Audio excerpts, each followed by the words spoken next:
I want to welcome everyone who is watching. There is a fair chance that this may get a little bit wider broadcast because of the nature of what we're on about today. So there may be a variety of people listening this morning. This is not a discussion, argument, or talk about whether God is real or not. That's a whole nother discussion, a whole nother talk. However, I do find it interesting that in general, over the years as I speak to people, people are very quickly to blame God when bad stuff happens. Have you ever noticed that to be true? But rarely give God credit when good stuff happens. There's an interesting thing about us as people. The broader question for today is, where is God when bad things happen? And now if I would say that there would be one question that has come to me more than any other question, that is the question. It is a very big and a very good question. Today we're not going to be able to deal and tackle everything that is surrounding that, but we're going to try and tackle at least part of it, and specifically, where is God when war happens? Where is God when war happens? We're going to take this account in 2 Kings chapter 6, verse 8. It may have seemed confusing to you as Lisa was reading that, and we'll try and sort of look at it from an overall perspective and give you the quick 1, 2, 3 on what was happening there. But before we actually get into the details, let's try to do a little bit of kind of background stuff in getting down to brass tacks. Is that a phrase that we're okay with here? Getting down to brass, but where is that from? You know, you hear these phrases, and so as you do, I went on to Mr. Google and asked Mr. Google, where did this thing come? Getting down the brass tacks. I thought there may have been some kind of weird thing way back in the 1100s or something like this. And most people would agree that the origin of this word, this phrase, started in a fabric shop. Of all things. No, hold on now. Hold on. The idea is that you walk into the fabric shop and there'd be all these, I think the word is skeins, is that right? A roll of fabric of all different sorts, and you'd get the grandmothers or the moms or whatever, and now shopkeeper were there with arms folded, tapping his toes. Finally, a decision would be made. They'd fetch it down, put it on the worktop, and on the worktop would be brass tacks spaced at roughly 1 foot increments. And so when the decision was made of which fabric you wanted, you'd finally fetch it down and getting to brass tacks. And that would measure how much you wanted. So the idea of getting down to brass tacks is getting down to business. The business of getting the fabric, putting it out there, deciding how much you want, cut it off, pay for it, and off you go. So today, we want to get down to brass tacks, a little bit about a broad view of this thing, thinking about where's God in war. Now, a couple of these things you say, Eric, I've heard this before, but we have to say it again just to put it in context. Certainly for anyone else who's watching that may not quite get this, we need to remember that God created us to be in relationship with Him. That is the purpose that He created everything, certainly there in the Garden of Eden, certainly there with Adam and Eve. And yet God gave them the requirements, if you remember. God said to Adam, He said, Adam, look at everything that I've created for you. Why, you've got the banana tree, you've got the apple tree, you've got all these things. I've created this for you, to provide for you, to be your food. He did say, however, there is this tree in the middle of the garden called the tree of the knowledge of good and evil. He said, I don't want you to eat from that fruit, and the day that you eat from that fruit, you will surely die. Death, I hope we remember, death means, in its basic sense, death means separation. Okay? Death means separation. Now, when Adam and Eve, if you remember, when Adam and Eve ate that fruit, their heart didn't stop straight away. However, God came down and said, you know the story, all what happened, Adam pointed the finger at Eve, right? Remember? Eve pointed the finger at the serpent, all the finger pointing. Nothing's new. Nothing's new. We still do it today, right? And God said, okay, because you are expelled from the Garden of Eden, and their relationship with God was severed. They died spiritually. So there was a death. Physical death would happen hundreds of years later for Adam and Eve, but they died spiritually. People's view of God is that if He is there, He's there when we need Him. He is there as a resource to tap into. We're not bothered most of the time, but when we need God, we're meant to be able to tap into Him because He's got plenty of cash. He's got a big bank card and a big fat checkbook. And for God to demand anything of Adam and Eve, they say, well, that's pretty tight. I thought God is just meant to provide all this stuff and ask nothing of us. That's the common view of how it works. As parents, however, why do we think that we can ask our children to be obedient and say, if you cross this line and do X, Y, and Z, then this is going to happen? Now, anyone who's been a parent, you have done that, right? Sure you have. Sure you have. Well, why do we think that God operates in a different sphere? I've always find that interesting. That the view is that God asks nothing of us, but He's this great grandfather with a big long beard, with a big checkbook, and asks nothing of us. But that's not true. And as Adam and Eve disobeyed God, God came down. That was all sussed out. They were cast out of the garden. God cursed the earth. Sin came into the world, which started everything that we see in the world today. So one of the questions is, and we're going to turn quickly to James in the New Testament, James chapter 4. If you want to hold your place there in Kings, we will come back to that.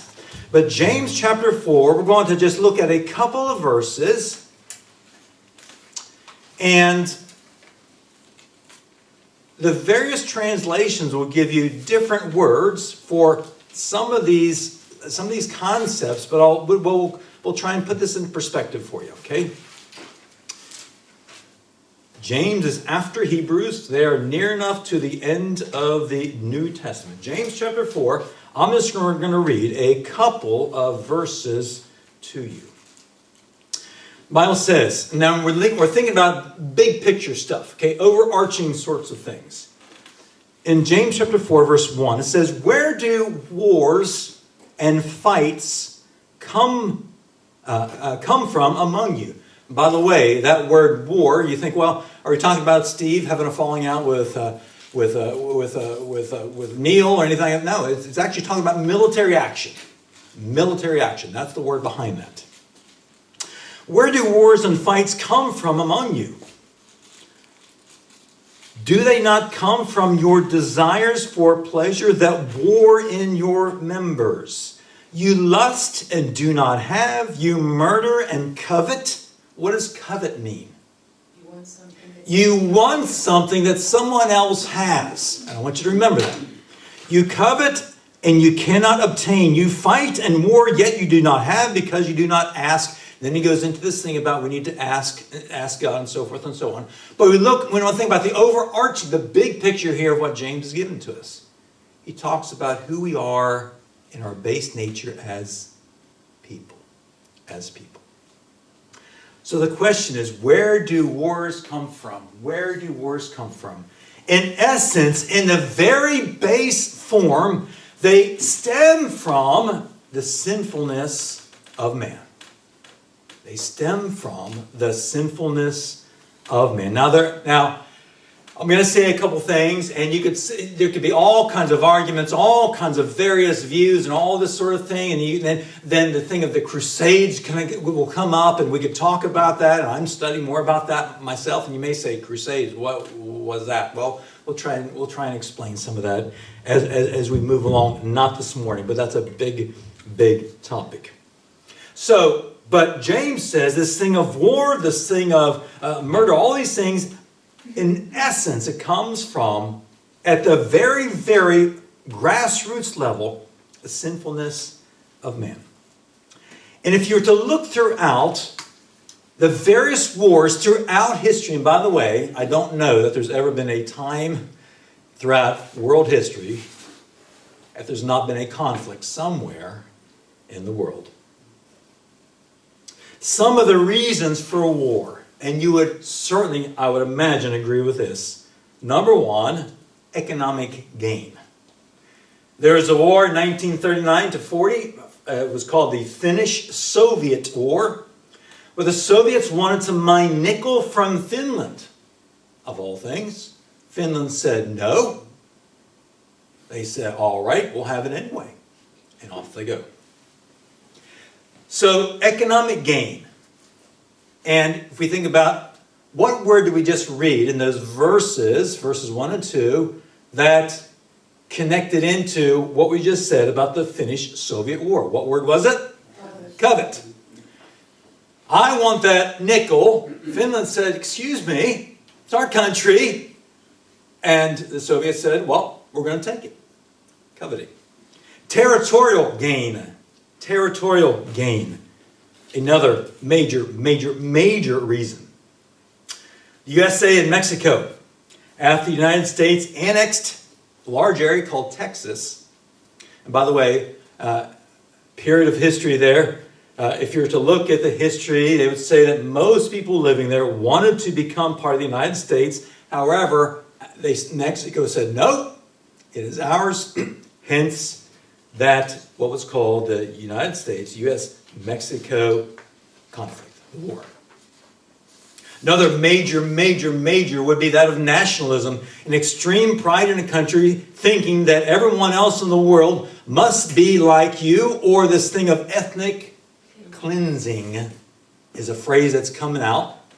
And certainly the biggest example that probably we are familiar with is that of the Reich, Second World War.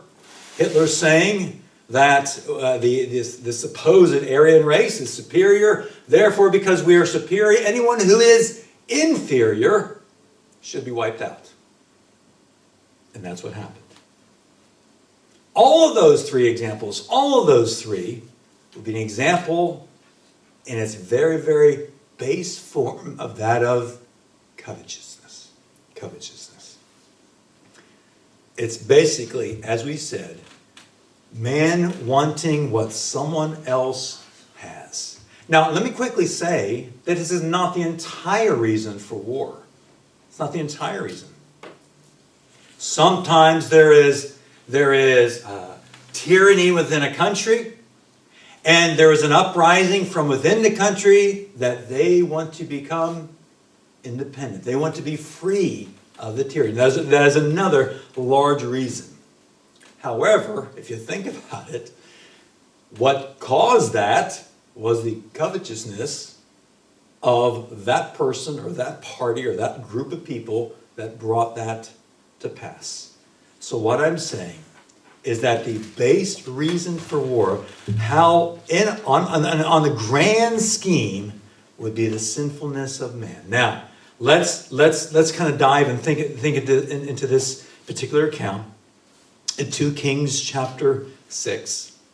2 Kings chapter 6. And we'll try and put some of these bits together to try and see what's happening within this story. Because first we're going to talk about the easy intellectual side of knowing where God is. There is an easy part of this, but then we're going to talk about a difficult part in just a few minutes. From verses 8 through 14, the bit that Lisa read to us, we see that Israel and Syria, by the way, names that we're familiar with today, right? Those names come up. And throughout history, there has been conflict there. Israel and Syria were in a military conflict. And here's what was happening. Now, some of the verses and the sentences may seem a bit of confusion there. Let me try and explain what was happening. Syria would make strategic plans, as you do. However, these plans that were happening, Elisha, who was the prophet, would go to the king of Israel and say, here's what's happening with the Syrian army. Now, how did that work out? What was Elisha sneaking around to the secret headquarters of Syria with his laptop and his internet connection, sending emails to the Israeli headquarters? Is that what he was doing? No. How would he know this? Hearing from God. Hearing from God. God knows all. He sees all. He is aware of all. And that's a comforting thing, by the way. Does God know? Now listen carefully. Do you think God knows what's happening in Lviv this morning? Do you think God knows what's happening in Kharkiv, which is in Ukraine on the east this morning? Do you think God knows what's happening in Kiev this morning? He does. We're going to come to that. So Elisha would inform the king of Israel about the Syrian plans, and lo and behold, Syria would say, aha, we're going to go down to the south into this particular town. Elisha would tell the king of Israel, they would say, okay, this is what we're going to do. We're going to send down a troop down there to confront them. Syria arrives, and lo and behold, who is there but soldiers from Israel? Excuse me, how did you know that we were going to be here? Now, this just didn't happen once. It happened 2 and 3 and 4. And after a while, the Syrian king said, hey, what in the world is happening here? There must be some spy. There must be someone telling the king of Israel our plans. Matter of fact, he even says, I don't know if you caught this out. He said, one of us must be telling him where we are going and what we are doing. And I can imagine, the words weren't said, but I can imagine he would say, if I find out who that is, lo and behold. And someone said, nope, none of us. It's that Elisha person, that prophet. And did you catch the words? He said, the words that you're saying in your bedroom are the words that Elisha is hearing. Because as we said, God is everywhere. God knows everything. He's aware of what the Syrians are doing. And he informs Elisha. Elisha informs the king of Israel. And they sort it out. And someone said, okay, here's what we need to do. The king said, okay, we need to take out this Elisha person. He's causing me a lot of bother. Then we're going to take him out. Remember, we're going to gather a group of elite troops. Someone said, aha, he's in that area called, did you catch where he was? It's called sort of the D. Dothan. He's in Dothan. We're going to send some elite troops down there. We're going to surround him, and we're going to take him out because I'm tired of dealing with him. The Bible goes on to say that the king sent a good-sized army. Take out one person. He must have been scared, as he should be. You're going to send a good-sized army along with chairs to surround Dothan where Elisha was.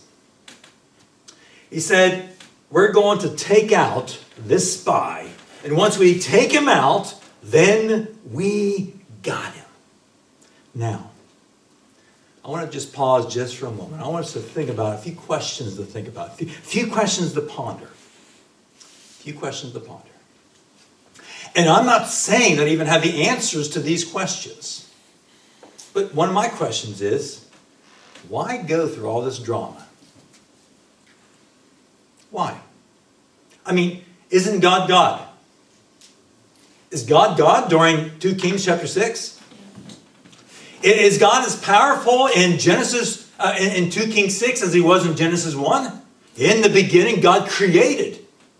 And with a voice, with the word of his mouth, he brought everything to pass, everything into creation. Surely, if God can do that. So why go through all this drama? Why go through all this to and fro, back and forth, armies going here, armies going... I don't know. Because then that leads into the question, why doesn't God just wipe them out and not even fight? Goodness. I mean, Israel could be stopped at home, watching Netflix, enjoying a bit of pizza, and not even have to go and fight.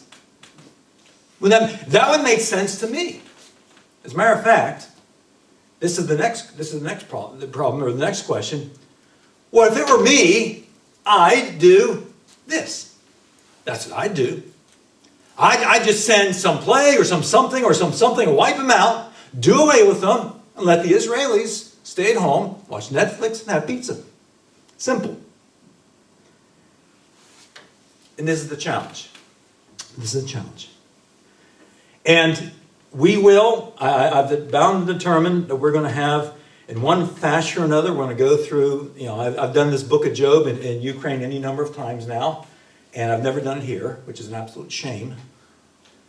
But the problem that people have, and I struggle with, is that God is often silent on the question that we all want answered. And the question is 3 simple little letters.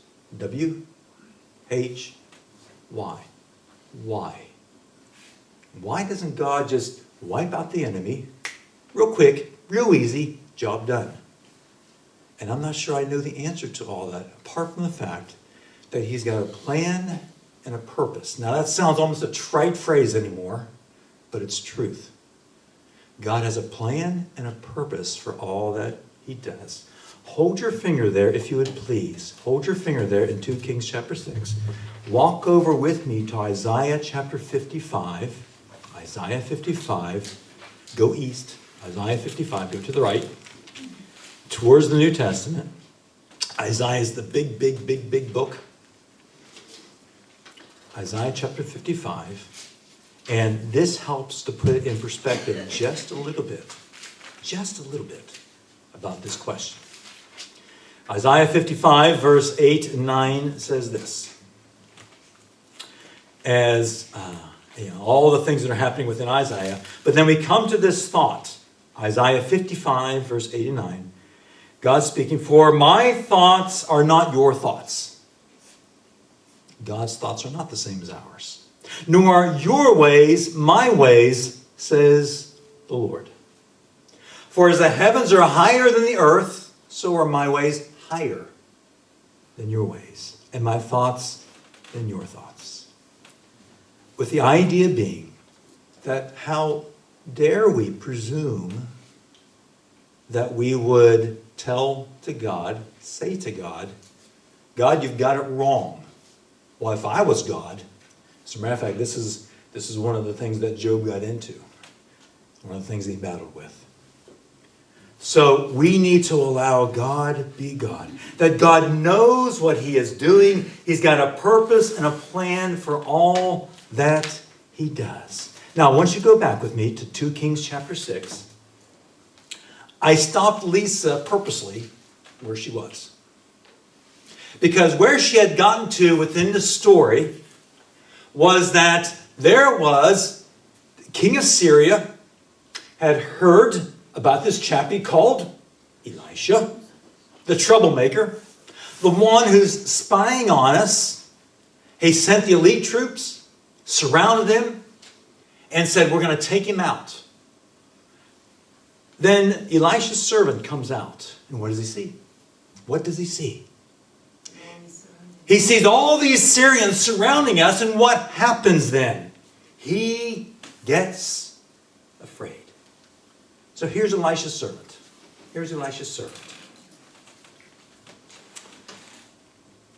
And you can understand. Verse 15. And when the servant of the man of God arose early and went out, there was an army surrounding the city with horses and chariots. At that time, the howitzers, the tanks.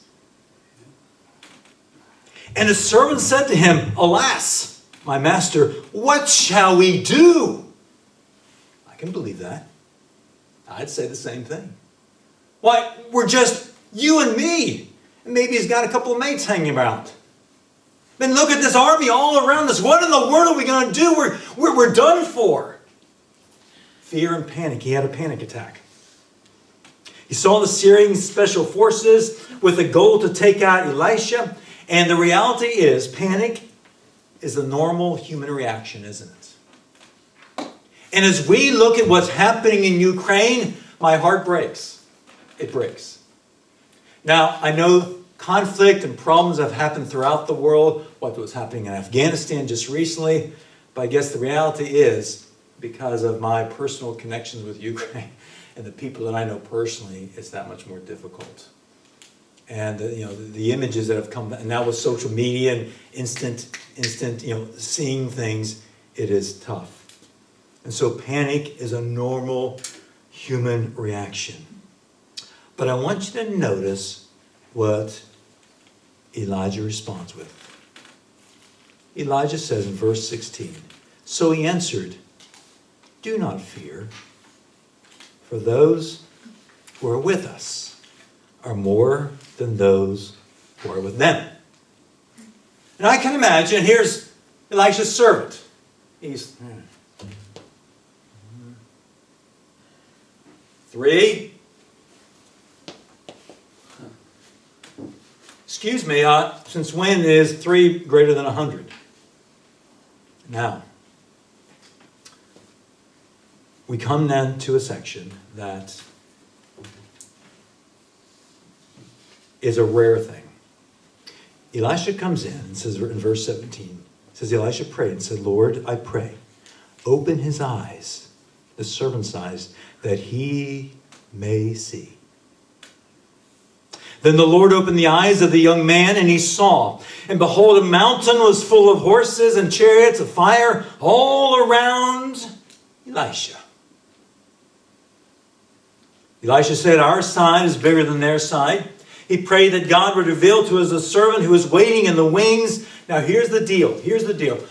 This is one of the few times throughout the entire Bible that this spiritual curtain is drawn back.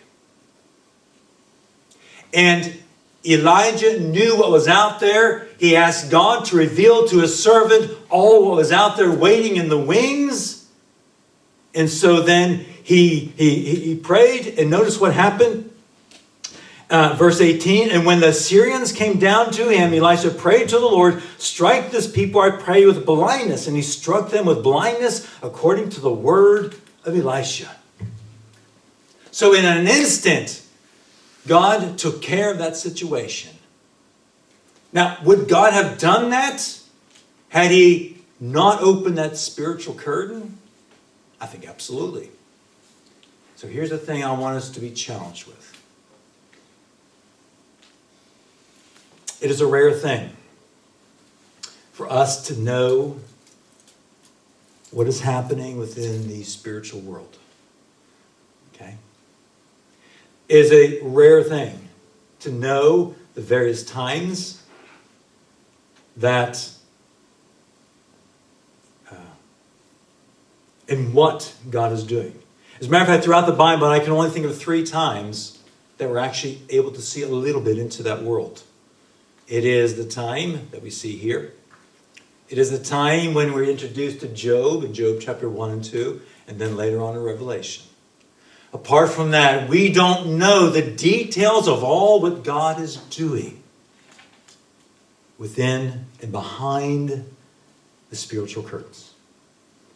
The Bible then says that God struck them with blindness, but I want you to notice what happened then. And this is going to shock you. This is going to surprise you. I know it surprised me. It's the first time I read through this entire account. Most of the time, I get to the bit where the spiritual curtain is opened, the army is revealed, and the blindness is struck. But then notice what happens after that. Verse 19, "Then Elisha says to them, 'This is not the way, nor this is the city. Follow me.'" He says to the Syrian army, these elite troops, he said, "Follow me, and I will lead you. I will bring you to the man you seek." But he led them to Samaria. So it was when they came to Samaria that Elisha said, "Lord, open the eyes of them that they can see." God, make them blind. It happened. He led them to Samaria. God opened their eyes, and it happened. And there they were, inside Samaria. Before who? The king of Israel. So here we are, now in enemy territory, in front of the king of Israel. And you, for sure, this elite troop, surrounded by the Israeli army, thought, "Oh, we's in trouble. We's in trouble." However, notice what happens. And when the king of Israel saw them, he said to Elisha, wow, the king asking Elisha, what should we do? Shall I kill them? Shall I kill them? But he said, you shall not kill them, Elisha says. You shall not kill them. Would you kill those you've taken captive with a sword and your bow? Set food and water before them, that they may eat and drink and then go to their master. He said, no, you're not going to take their lives.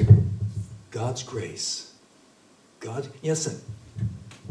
Yes, God loved those Syrian people too. Now, does God love the Russian people? He does. He does. Okay, I know that may create a tremendous amount of controversy. Okay, and we're not going to get into all that right now.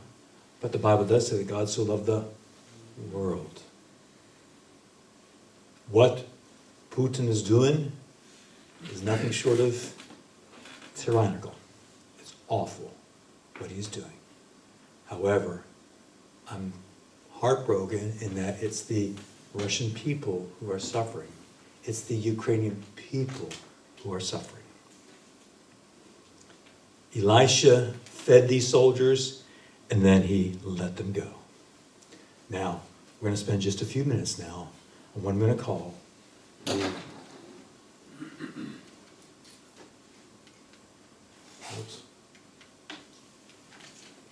The difficult emotional side of knowing where God's at.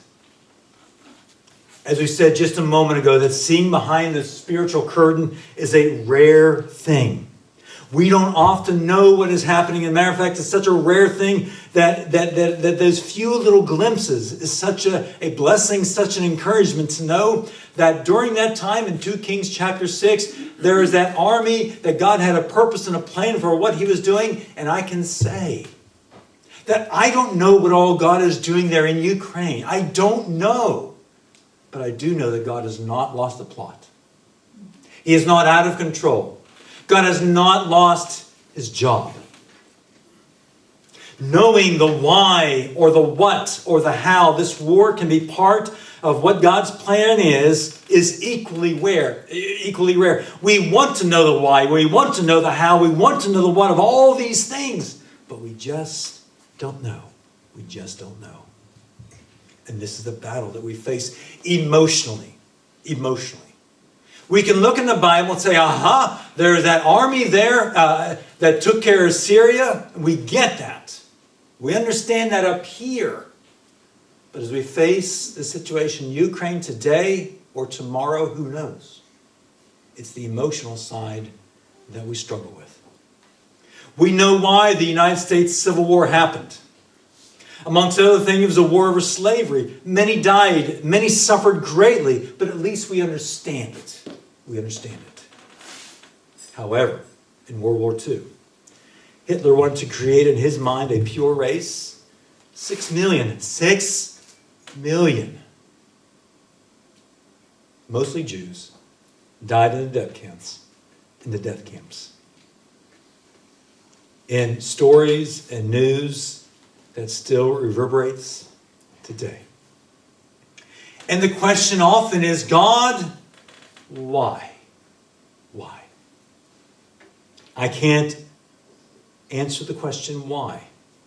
And we could talk about the particular results that have happened in the humanitarian issues and the things that have happened as a result of that. But the struggle is for those who say, I lost all my family members there in Auschwitz. I've lost all the people that I love in this camp and all these sort of things. It's those emotional struggles that are often the hardest to deal with.